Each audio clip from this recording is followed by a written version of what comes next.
12 जूनच्या दुपारी अहमदाबादहून लंडन गॅटविकला जाणारं एअर इंडियाचं AI-171 प्रवासी विमान अहमदाबादच्या मेघानी नगर परिसरात क्रॅश झालं। या विमानात एकूण 242 प्रवासी, ज्यात 2 पायलट आणि 10 कॅबिन क्रू मेंबर्स होते। या विमानात 169 भारतीय प्रवासी, 53 ब्रिटिश नागरिक, पोर्तुगालचे 7 आणि कॅनडाचा 1 नागरिक प्रवास करत असल्याची माहिती आहे। हे विमान कॅप्टन सुमित सबरवाल यांच्या कमांडखाली होतं, तर फर्स्ट ऑफिसर म्हणून त्यांच्यासोबत क्लाइव्ह कुंदन होते।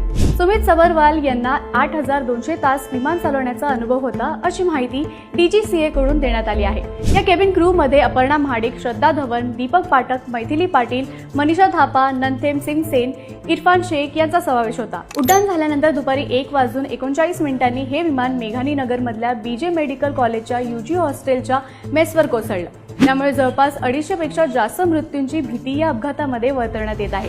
या अपघातामुळे सध्या अहमदाबाद एअरपोर्टच्या सगळ्या सेवा बंद केल्या असून बचाव कार्य युद्धपातळीवर सुरू आहे।